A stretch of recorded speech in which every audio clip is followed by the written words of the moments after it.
Obrigado, querido e rigoroso presidente Dr. Sadi Noel, senhores deputados, senhoras deputadas, querido deputado Eliomar Coelho, cidadãos e cidadãs que nos assistem, seja nas galerias, seja nas redes sociais, seja pela TV Alerj, imprensa, colega de trabalho aqui da Alerj. Senhor presidente, eu quero aqui fazer 2 apontamentos e, em seguida, comentar um fato relevante na data de hoje. O primeiro apontamento é fundamentalmente para corroborar, para endossar a intervenção do meu companheiro deputado Marcelo Freixo, em relação à questão do sistema penitenciário do Estado do Rio de Janeiro. De fato, estive na audiência realizada hoje pela Comissão de Segurança Pública e Assuntos de Polícia aqui da Alerj, sob a presidência da dirigente deputada Marta Rocha, uma audiência em que esteve presente o secretário de Estado de Administração Penitenciária, coronel da Polícia Militar Irir da Costa Filho, em função principalmente desse conjunto de graves denúncias feitas pelo juiz Eduardo Oberg, da Vara de Execuções Penais, da VEP. E aí, o Marcelo, que conhece bem o tema, já adiantou bastante. A pequena nota que eu quero aqui fazer, que realmente o sistema penitenciário do Rio de Janeiro, de modo geral no Brasil, só é discutido quando existe alguma rebelião, algum motim, algum conflito, ou em situações delicadas e graves como esta, em que 2 das principais autoridades, uma do Poder Judiciário, outra do Poder Executivo, voltadas para o sistema prisional, dão claras demonstrações de estar em rota de colisão. Eu aqui não quero fazer juízo de valor, é preciso ouvir ainda na Comissão de Segurança Pública da Alerj, isso já está programado, ainda sem data, mas já está programado o convite ao juiz, para que esteja conosco e explique, os fundamentos, as bases dessas graves denúncias que dirige, que desfere contra o secretário de Administração Penitenciária. Quero apenas ressaltar que o juiz eu praticamente não conheço, mas acho que é muito importante respeitá-lo a priori e ouvi-lo, e quero dizer que conheço o coronel Irir da Costa Filho e tenho por ele, tenho dele a melhor das impressões, tenho dele as melhores referências. Tive um momento de interlocução intensa com o coronel quando estava ainda no Comando Geral da Polícia Militar do Estado, porque havia uma ameaça concreta, objetiva, de fechamento, naquela época, do Colégio da Polícia Militar, situado em Niterói.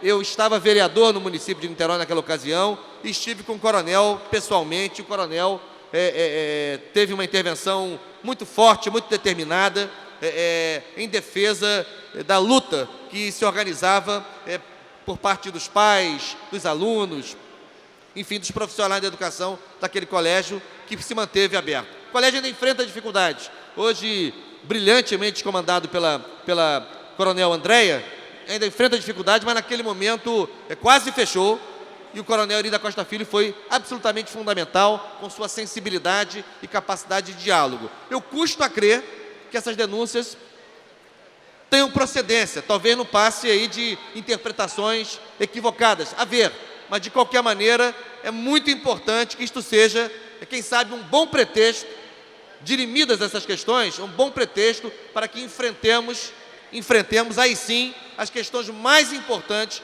do sistema penitenciário do Estado do Rio de Janeiro, partindo da sua superlotação e partindo das consequências diretas dessa superlotação, que dizem respeito às condições adversas de trabalho dos agentes penitenciários, da alimentação servida aos presos, aos internos, da falta de perspectivas objetivas de ressocialização, que o sistema originalmente deveria se prestar à recuperação e à ressocialização. Mas o que acontece é que ele se transformou numa pós-graduação no crime. Ele se transformou numa escola de alto nível para aperfeiçoar no crime aqueles que ali vão para formalmente, para, enfim, idealisticamente, ter uma perspectiva de ressocialização. Como ter ressocialização sem formação profissional, sem educação de base, sem atenção primária em saúde?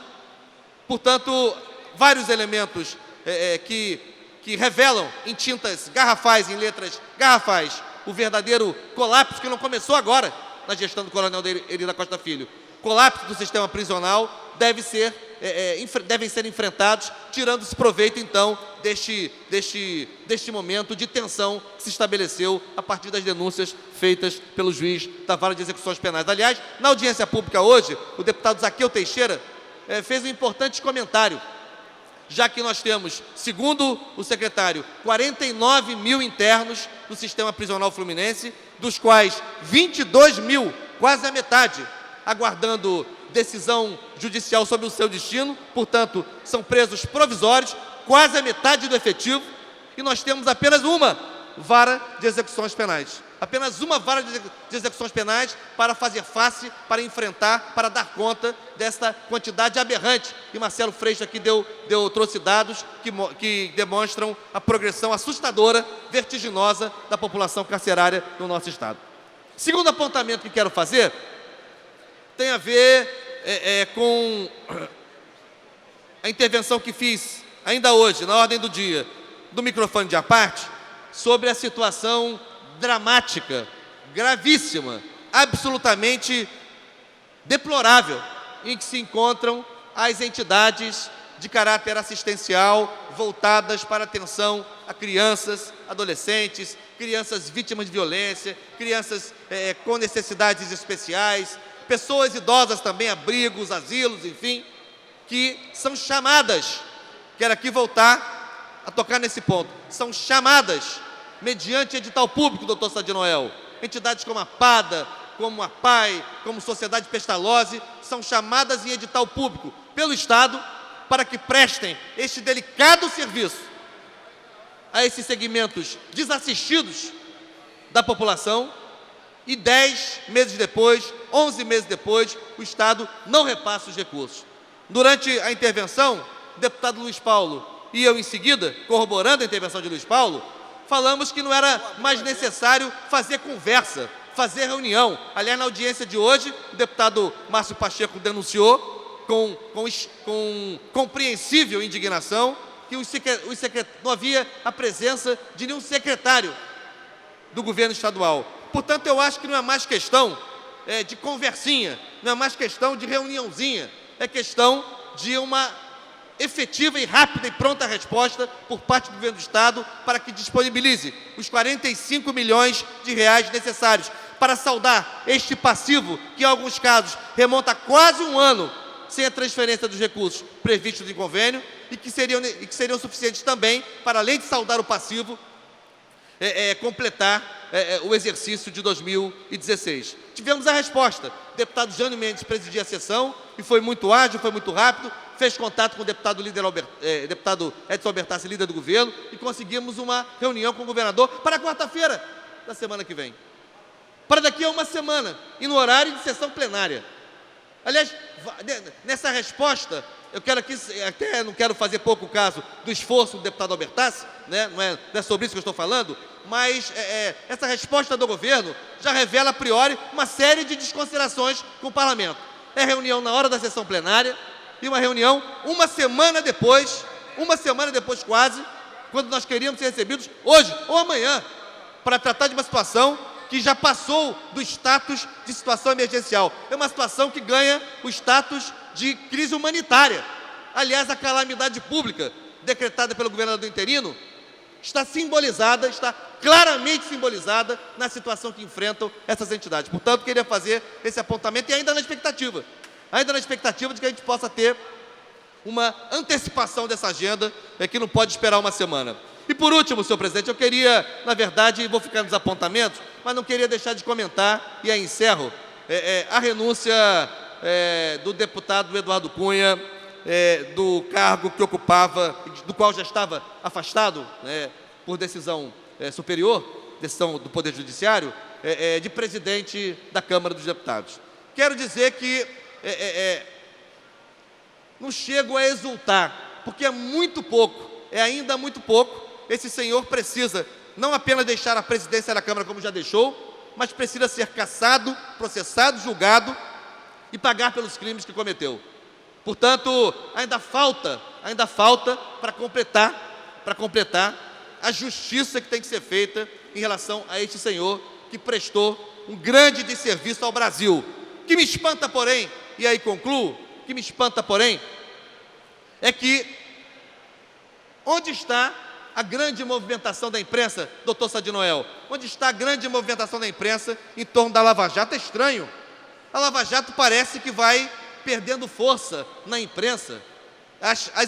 A delação feita por Sérgio Machado, ex-presidente da Transpetro, claramente demonstrando a participação de próceres do PMDB nacional, Renan Calheiros, Romero Jucá, José Sarney, sobretudo os dois primeiros, montando estratégias para tentar barrar as investigações. Isso tudo parece que perdeu importância. Parece que isso tudo fazia parte de um enredo para depor uma presidenta da República sobre a qual até agora não pesa nenhuma denúncia de corrupção. Nenhuma. Pode-se criticar o seu governo, as suas prioridades, a chamada falta de jogo de cintura, que alguns políticos diziam que ela não tinha.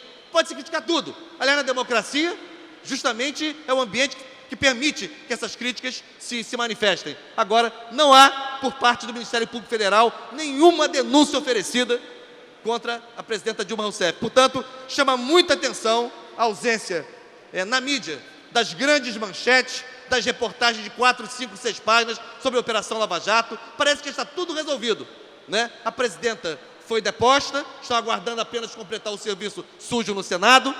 O presidente da Câmara, que cumpriu o principal papel sujo no processo de golpe de Estado por parte do Parlamento, porque tem a mídia também, tem setores do Poder Judiciário, tem setores do Ministério Público, mas no Parlamento foi ele quem cumpriu o papel mais protagonista. Ele também já está resolvido o caso dele, porque não nos enganemos, a renúncia de Eduardo Cunha é um acordão para que ele salve o seu mandato de deputado federal. É um acordão patrocinado pelo Palácio do Planalto, um acordão patrocinado pelo governo interino, provisório e golpista de Michel Temer. E aí concluo fazendo uma homenagem a um bravo deputado federal deste Estado, que da tribuna da Câmara dos Deputados, se referiu a Eduardo Cunha como um gangster, corajoso que foi, chamando as coisas pelo nome que as coisas têm, e que amanhã, inclusive, esse deputado fará uma atividade, um evento na cidade de Nova Friburgo, reunindo correligionários, me parece que fazendo uma atividade de lançamento de sua pré-candidatura a prefeito de Nova Friburgo. Que tenha sorte e sucesso o valoroso deputado Glauber Braga. Um grande abraço, senhor presidente.